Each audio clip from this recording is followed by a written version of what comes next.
नमस्कार छात्र मित्रों, मैं आपका हिंदी अध्यापक Shri M B Patil sir, Shri Shivaji विद्यालय महागाव, तहसील गडिंग्लज, जिला कोल्हापुर।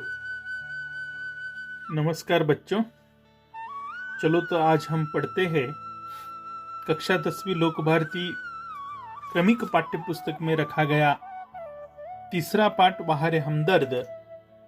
इसके पिछले 4 वीडियो आपने देखे हैं बच्चों। अगर किसी कारण से आप नहीं देख पाए हो तो आप फिर एक बार उन वीडियो को देखिए। और आज के इस वीडियो में मैं इस पाठ का अगला पाठ्यांश पढ़ाना चाहूँगा। पिछले वीडियो में हमने देखा है कि कुछ लोग अर्थात अपनी फुर्सत से आते हैं, मोहल्ले वाले लोग। लेखक कह रहे थे कि मरीज को देखने के लिए अपनी फुर्सत से आते हैं और उनको यही अर्थात उदाहरण देकर वे लेखक समझा रहे हैं कि उनके मोहल्ले में रहने वाली सोनाबाई उनको फुर्सत से देखने आई है। उसके बारे में एक किस्सा लेखक ने इस पाठ्य पुस्तक में सुनाया है। वे कहते हैं कि जिस दिन सोनाबाई उनको देखने आई और उन्होंने लेखक को पलंग पर सोते हुए अपने बच्चों को दिखाया और कहा कि ये देखो चाचा जी, और इस अंदाज से कहा था कि मानो जैसे कुछ लोग अपने बच्चों को चिड़ियाघर दिखाते हैं और चिड़ियाघर ले जाकर कहते हैं कि ये देखो बंदर। इस अंदाज से उन्होंने पलंग पर लेटे हुए घनश्याम अग्रवाल जी को दिखाया था। और सोनाबाई जैसे ही उनके कमरे में आई, उसके 4 बच्चे भी साथ आए। बच्चे खेलने लगे। अर्थात मरीज के यहां जाकर वैसे तो खेलना नहीं चाहिए, अस्पताल में जाकर शरारतें वगैरह अक्सर नहीं करनी चाहिए क्योंकि मरीज का आराम हराम में बदल जाता है। तो सोनाबाई के बच्चे लेखक के अर्थात प्राइवेट वार्ड में आए और खेलने लगे। एक कुर्सी पर चढ़ा तो दूसरा मेज पर। देखो बच्चों ने क्या क्या किया। एक कुर्सी पर चढ़ा, उस कमरे में कुर्सी थी उस पर चढ़ा, तो दूसरा मेज पर चढ़ा। मेज यानी टेबल, वहां छोटा टेबल था, उस टेबल पर चढ़ा। सोनाबाई की छोटी लड़की दवा की शीशी यानी बोतल, दवा की बोतल लेकर अर्थात शीशी लेकर कथकली डांस करने लगी। कथकली क्या है? एक शास्त्रीय नृत्य प्रकार है। सचमुच में वो कथकली कर रही थी ऐसा नहीं है, ये व्यंग्यात्मक लेखन किया है लेखक ने। अर्थात वो छोटी लड़की दवा की शीशी लेकर ऐसा वैसा टेढ़ा तिरछा नाच करने लगी, शरारतें करने लगी। लेखक ने इसका वर्णन भाषिक सौंदर्य के साथ कथकली डांस के साथ किया है। अर्थात छोटी लड़की सोनाबाई की शीशी की बोतल अर्थात शीशी दवा की शीशी लेकर, दवा की बोतल लेकर अर्थात लेखक के लिए जो दवाएं लिख कर दी थी वहां रखी थी उस टेबल पर, उसमें से एक बोतल उसने उठाई और कथकली डांस करने लगी।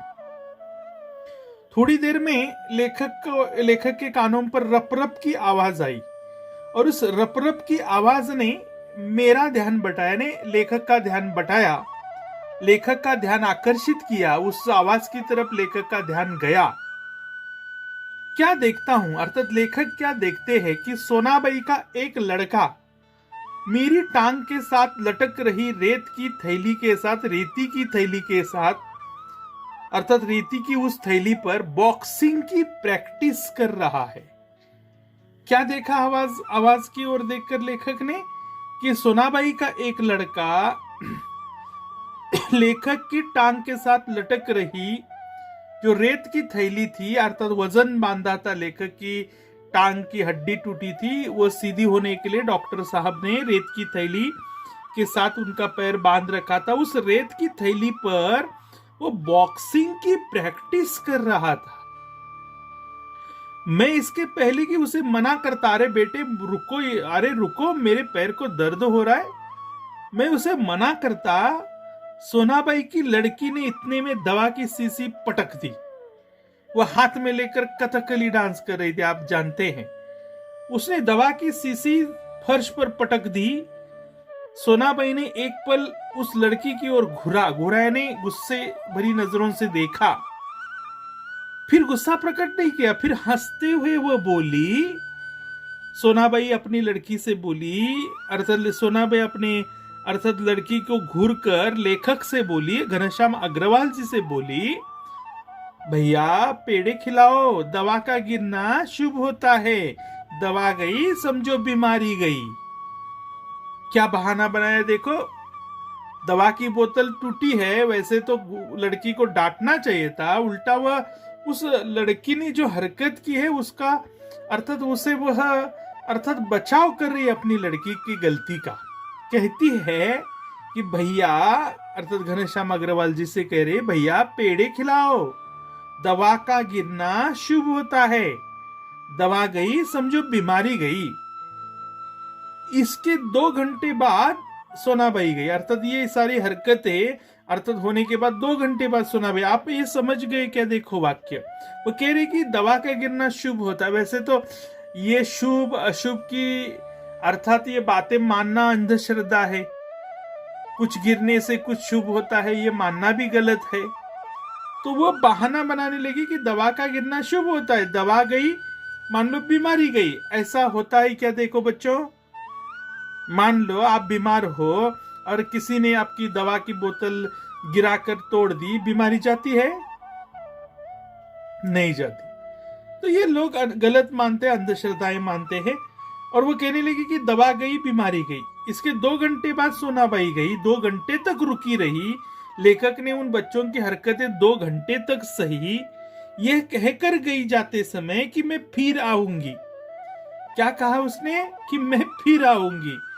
ये वाक्य सुनकर मैं भीतर तक कांप गया। मैं यानी लेखक, अरे बाप रे, कहने लगे लेखक मन ही मन में कि तुम मत आना हमारे मोहल्ले की सोनाबाई, तुम हमें देखने मत आना, ऐसा सोच रहे होंगे लेखक। मैं भीतर तक उसका वाक्य सुनकर कांप गया, भयभीत हो गया। ये फिर आएगी तो क्या हरकतें मचाएंगे इसके बच्चे, क्योंकि ये अकेली नहीं आती, अपने बच्चों समेत आती है। भगवान से मनी मन में लेखक प्रार्थना करने लगे कि नसीब मेरा अच्छा हो तो ये औरत मुझे देखने नहीं आनी चाहिए। ये यहाँ ऐसे मैंने आपको बताया था कि मरीज से मिलने जाते समय कौन कौन सी सावधानियां बरतनी चाहिए। ये सोमत अभिव्यक्ति आपको पूछी जाती है बच्चों। आज ही इसका वाचन कीजिए, लेखन भी कीजिए अपनी कॉपी में।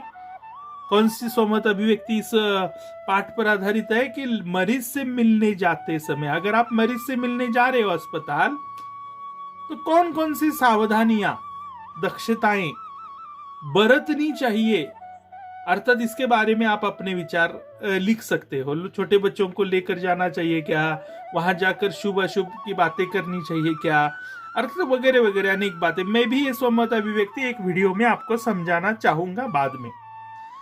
आगे का पाठ्यांश देखेंगे बच्चों। कुछ लोग औपचारिकता निभाने की हद ही कर देते हैं।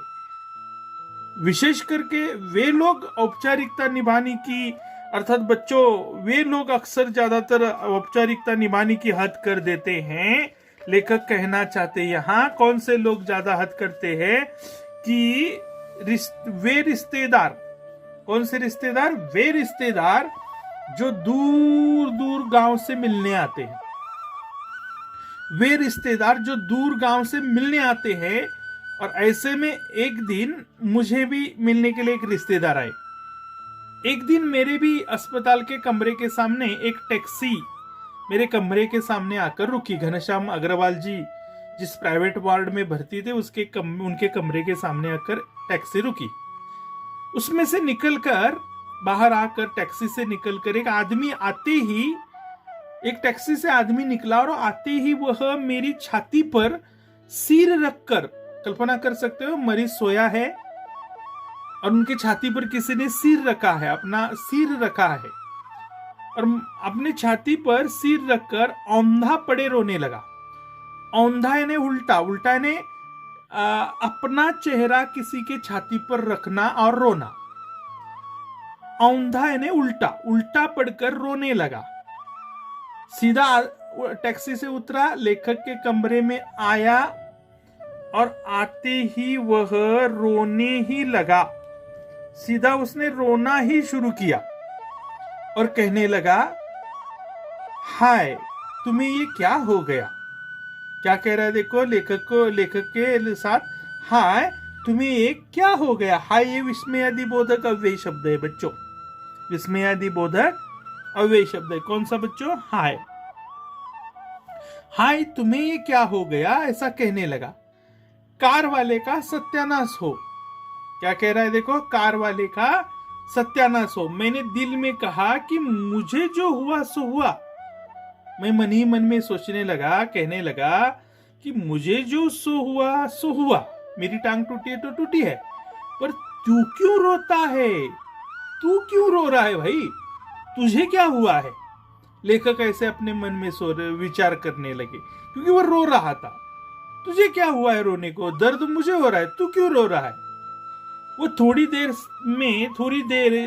देर मेरी छाती में मुंह गड़ाए, अर्थात मेरी छाती पर मुंह रखे रोता रहा। फिर रोना कुछ कम हुआ धीरे धीरे उसका, और उसने मेरी छाती से गर्दन हटाई, छाती से गर्दन ऊपर की अपनी, और गर्दन ऊपर करके मेरी ओर वह देखने लगा। मेरी आंखों में उसने आंख मिलाई, मेरी ओर उसने देखा, मुझसे उसने आंखें मिलाई, तो ये एकदम रोना बंद ही कर दिया। वो चुप ही हो गया, वो बिल्कुल चुप हो ही गया। और फिर धीरे से हंसते हुए बोला, हल्की मुस्कान लेते हुए बोला, माफ करना भाई साहब, मैं गलत कमरे में आ गया था। क्या बोला कि माफ करना, मैं गलत कमरे में आ गया था। तो इस प्रकार कुछ लोग जो दूर गांवों से आते हैं, वे औपचारिकता निभाने की हद ही कर देते।